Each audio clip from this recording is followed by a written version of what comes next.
Hello everyone, welcome to my channel Study with me. In our previous class we completed Ikshvaku dynasty. So now we'll see Vakataka dynasty who ruled between 250 and 500 AD. So they were the most important successors of Satavahanas in the Deccan and which are contemporary to Gupta Empire, which is in North India. They were Shaivite rulers. In Satavahana inscriptions after Abhira dynasty, the vast empire was established by these Vakatakas only after conquering Maharashtra, Vidarbha and Telangana regions. They gained complete control over these three regions after conquering. Even though they were effective rulers, still we don't know clear information about their origin and antecedents. This is another map which we have for Vakatakas. If you see this map, this is the region that they have ruled and which are contemporary to Guptas. And their state is believed to have extended from southern edges of Malwa and Gujarat in the North India and to the Tungabhadra river in the south, as from the Arabian Sea in the western edges and Chhattisgarh in the east. Vakatakas mainly worshipped elephant god,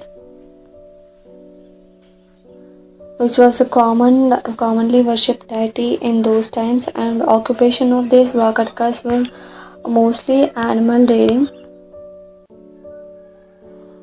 And also remains of 7 species of domestic animals like cattle, goat and etc. were found and have been traced in that places. So before going to know about Vakatakas in detail, I want you to remember all these points. As I told you in the previous classes that we may get a question from these points from all the dynasties, so just do remember them. And also try to remember them in a series. Like if you see languages, in Satavahanas they know only Prakrit language. When it comes to Ikshvakus, they developed Sanskrit language, and if you see Vakatakas, they developed ancient Maharashtri. So just try to remember them in a sequence. And when it comes to Vakatakas, the founder of the dynasty was King Vindhyashakti.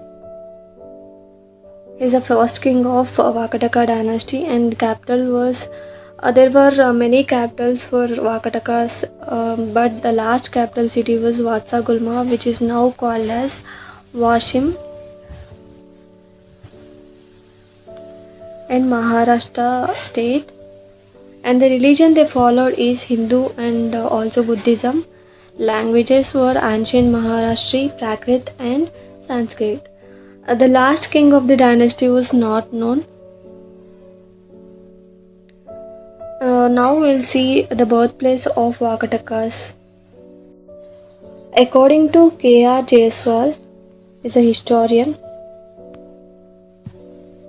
According to him, Vakatakas' birthplace was Bijantli of Bundelkhand, which is also called as Bigat.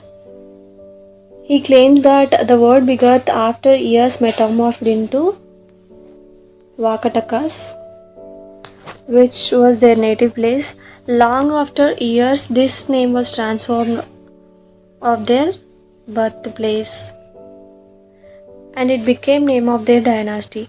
He also made it clear that Bigat was old name of Bhagat, which at present it is near to Orcha in Madhya Pradesh. So finally he resolved that Vakatakas were belong to North India.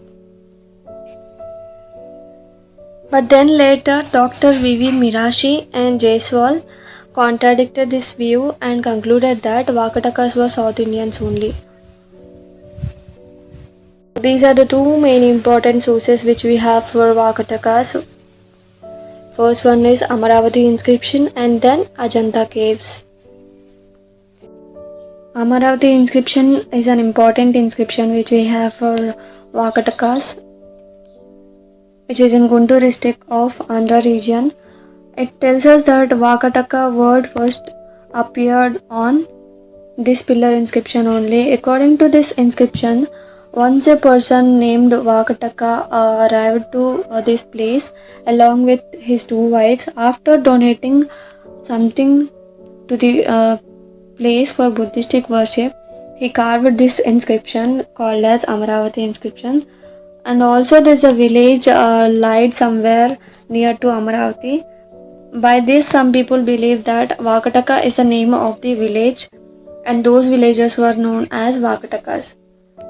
These Vakatakas got employment in Satavahana royal court, and after getting the employment, they might have migrated to Maharashtra.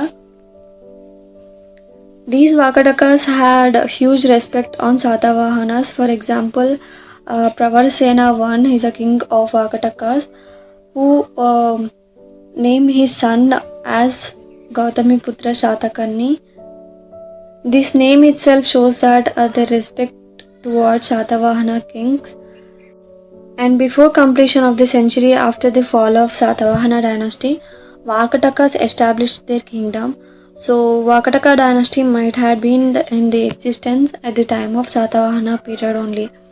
The person who engraved Amaravati inscription might have belonged to the period of Vindhya Sakti, who is the king of Vakataka dynasty, but the relation between these two persons was not known. But it is a fact that these two were belong to the same region. All these sources says that they belong to South India only. So the next source we have is Ajanta caves.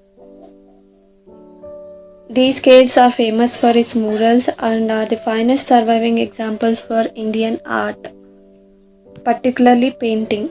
These caves were caused to be excavated by royal patronage and the feudatories under the Vakatakas, as illustrated by the inscriptions found in the caves. Varahadeva is a minister of Harisena. He dedicated cave number 16 to the Buddhist Sangha, and while cave number 17 was a gift of a prince, a feudatory of the same king Harisena. There were flurry number of activities at Ajanta caves were happened between mid 5th century AD and 6th century. During the rule of Harisena, cave number 16 and 17 were dug out and adorned with excellent paintings and sculptures. One of the famous historians, Walter Spink, has recorded that all the caves in the Ajanta rock cut temples except cave number 9, 10, 12, 13 and 15A were constructed during the historic rule of Harisena only. So we can say that Harisena played an important role in the construction of Ajanta caves. Now we'll see in detail about Vakataka rulers. So these are the rulers of Vakataka dynasty before the dynasty divided into branches, who are Vindhya Sakti and Pravarsena I. Vindhya Sakti is the first king of Vakataka dynasty who ruled between 250 and 270 AD. These dates were mentioned in the regnal year, not in the calendar year, so we can say these dates or may not be correct. He is also the founder of the dynasty. According to mythology, Vidisha and Purika regions were ruled by him, and the capital city at his time was Vidisha Nagaram.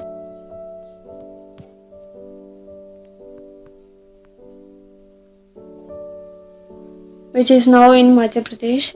It is an expectation that he conquered and ruled places of Vindhya mountains, so he is called as Vindhya Sakti. The cave number 16 of Ajanta caves shows that he belonged to Vakataka dynasty only, and he did not adorn with any title, so his kingdom might be a smaller one.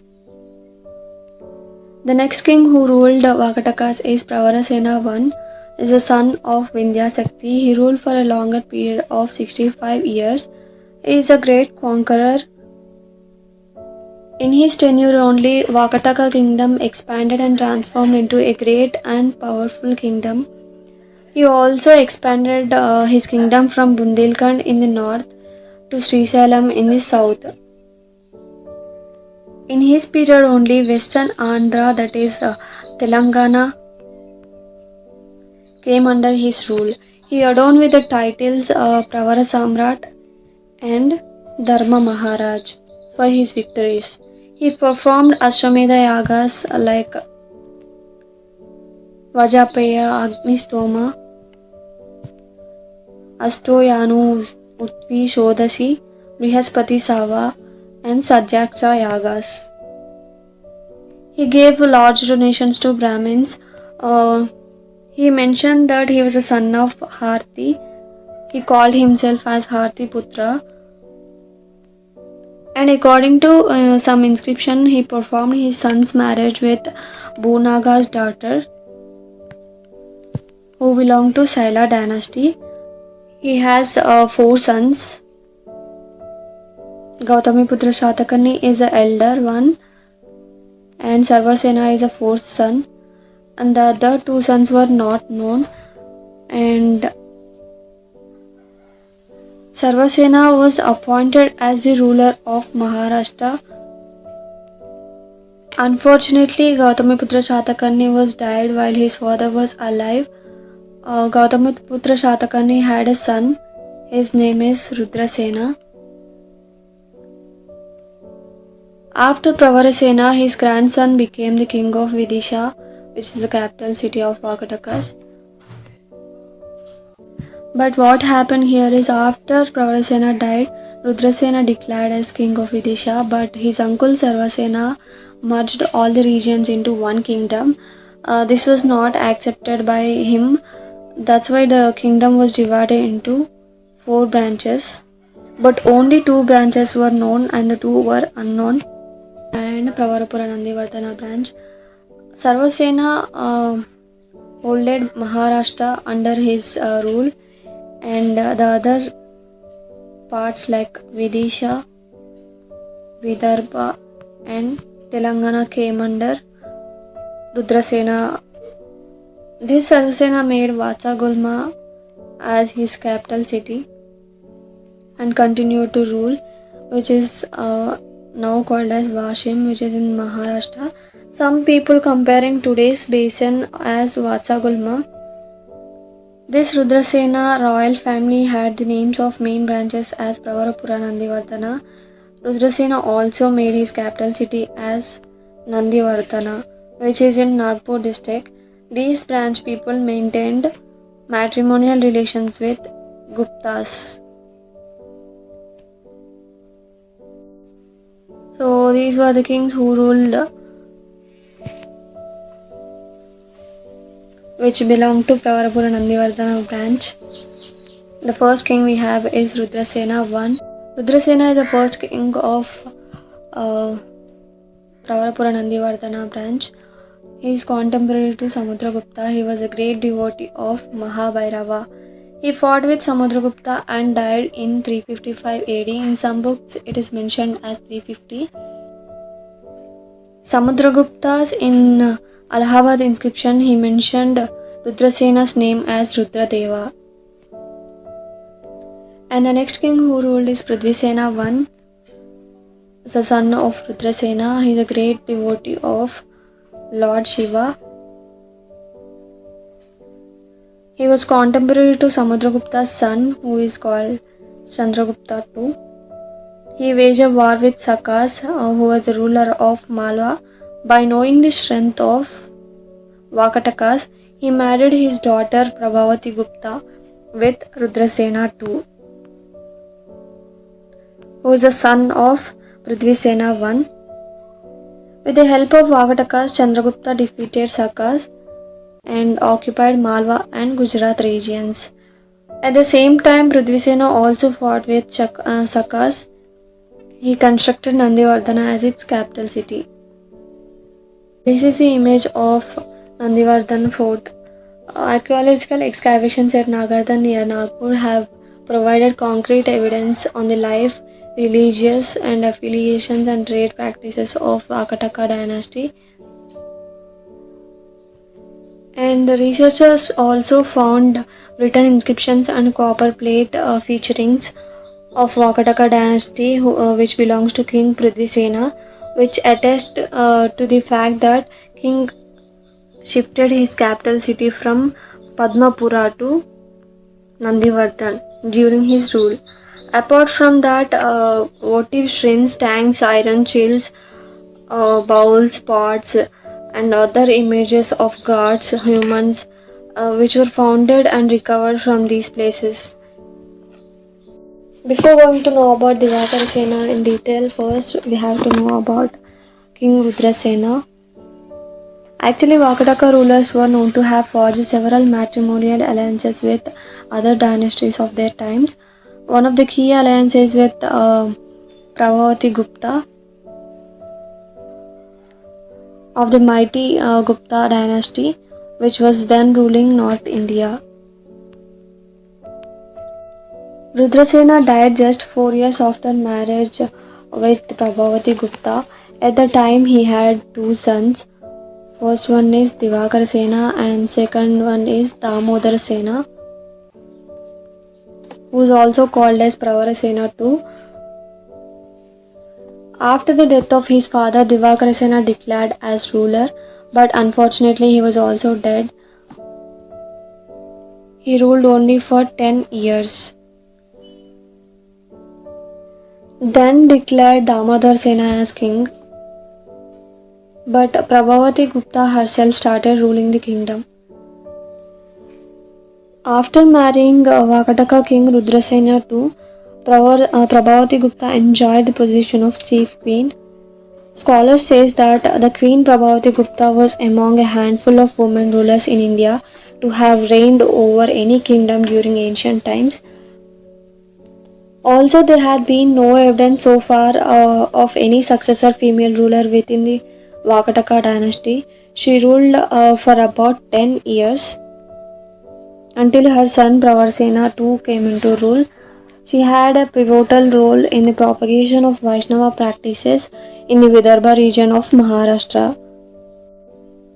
In archaeological excavations at Nagardan near Nagpur have provided concrete evidences which also tells us about the Vakataka ruler under Queen Prabhavati Gupta, and there are some findings which tells us about Prabhavati Gupta.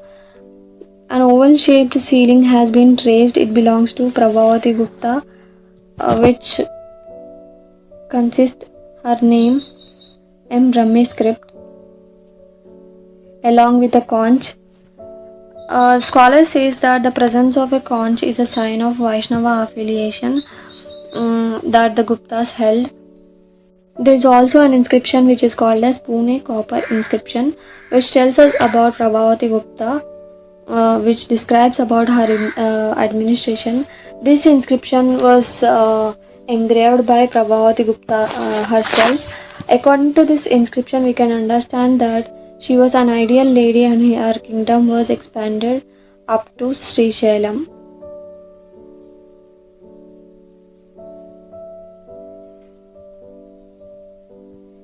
And next king is Damodar Sena, who was the son of Rudrasena II and Prabhavati Gupta. He attained the title called Pravarasena II and ascended the throne. He was a great scholar, poet, and a lover of art. His great poetic work in Prakrit was Setu Bandaram. He built Pravarapurana town and made it as his capital city. Some people believe that Damodar Sena is a disciple of Kalidasa. And the next king who ruled is Narendra Sena. He is a son of Damodar Sena. He is a great conqueror. He defeated Kalinga. This is not Kosama, it's Kosala. And Malwa kingdom. His kingdom was attacked by Nala dynasty and eventually they occupied some parts of Narendra Sena kingdom. Vakataka inscriptions explains us about their defeats. Nala dynasty also belongs to the origin who ruled Rayalaseema region. And the last king who belonged to the Pravarapura Nandivardhana branch is Pridhisena II, as a son of Narendra Sena. He defeated Nala kings. After this, some scholars believe that his kingdom was probably annexed by Harisena, who is the king of Vatsal Gulma branch. So this is all about our today's class. In our next class, we'll discuss about Vatsagulma branch in detail.